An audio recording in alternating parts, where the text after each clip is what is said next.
Ok, buenas tardes. Voy a presentar lo que es la resolución del problema 3, que básicamente consistía en una tubería por la cual pasan gases de combustión. Entran a una velocidad de 3 metros por segundo, a una temperatura de 1000 Kelvin y una atmósfera de presión. La longitud del tubo que se considera es de 6 metros, la temperatura de la tubería es de 105 grados centígrados y la emisividad promedio de la tubería es de 0.9. Asimismo, nos mencionan que la fracción de composición tanto del dióxido de carbono como del agua dentro de esta tubería es de 0.08 y 0.16 respectivamente. Y también nos mencionan que el diámetro de la tubería es 15 centímetros o 0.15 metros. Ahora, primero lo que hicimos fueron unos cálculos tanto de la sección transversal como del área superficial del tubo. Para el área de la sección transversal es pi por r al cuadrado, que nos dio un valor de 0.0176 metros cuadrados. Mientras que para el área superficial la fórmula es 2 pi rl, que es 2.827 metros cuadrados. Con los datos que nos brindaba el problema, nosotros consideramos que era la pérdida de calor era por convección interna forzada. Entonces, al solo conocer el valor de la temperatura en la entrada, supusimos un valor de salida, que fue de 800 Kelvin o 526.85 grados centígrados. Tuvimos que calcular la temperatura de película, que es básicamente la suma de la temperatura interna y la temperatura de entrada y la temperatura de salida entre 2 y nos dio un valor de 626.85. Obviamente la temperatura de entrada la cambiamos a grados centígrados. Conociendo estos valores de la TF, el problema nos pedía que consideráramos los gases de combustión como aire. Entonces tuvimos que acudir a la tabla A15 y bajo esta condición de temperatura obtuvimos propiedades del aire, de la viscosidad cinemática, la conductividad térmica, el CP, el número de Prandtl y también obtuvimos la densidad, pero esta densidad es a las condiciones de entrada, es decir, a 1000 Kelvin. Teniendo todo esto, primero calculamos el flujo másico, considerando la densidad a la temperatura de entrada, la velocidad de entrada, que es 3 metros por segundo, y el área de la sección transversal, que habíamos mencionado que era 0.0176 metros cuadrados. Y tuvimos un flujo de 0.01874 kilogramos por segundo. Ahora, calculamos el número de Reynolds, que básicamente es la velocidad por el diámetro de la tubería entre la viscosidad cinemática.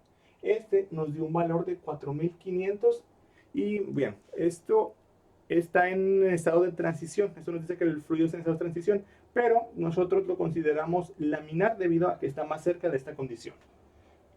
Al considerarlo laminar, el número de Nusselt es constante. Asimismo, pues, con los datos del problema nosotros consideramos que la temperatura superficial del tubo era constante. Teniendo esos dos parámetros establecidos, el número de Nusselt es 3.66 a esa dimensional. Y ese valor es igual a la multiplicación del coeficiente de convección por el diámetro de la tubería entre la conductividad térmica. Despejando, ya que conocemos los valores de K y de D, supimos que el valor de H era 1.518656 watts sobre metro cuadrado Kelvin. Ahora, necesitábamos comprobar que nuestra temperatura supuesta de salida es la correcta.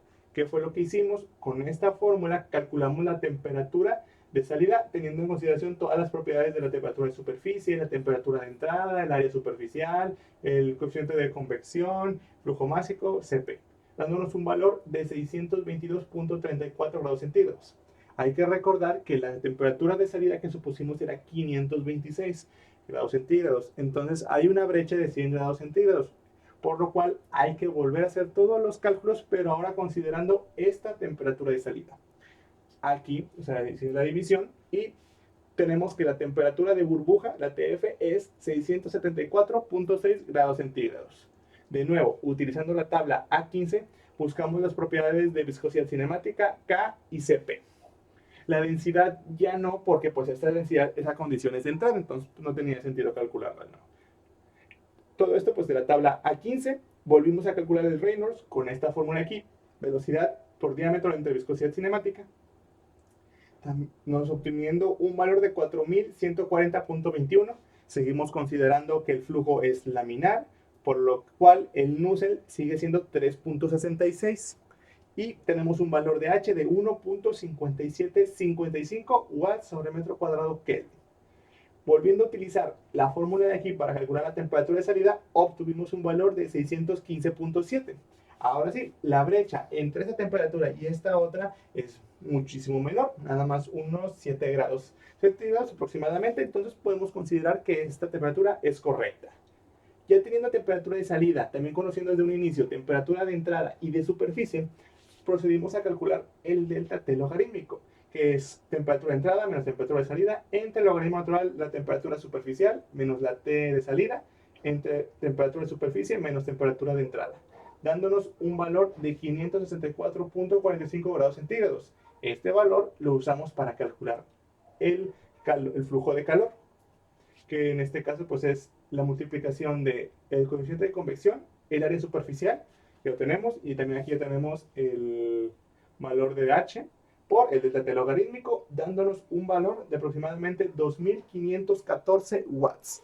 Esto es la cantidad el flujo de calor que se tiene únicamente por convección. Aún falta hacer los cálculos para la parte de la radiación.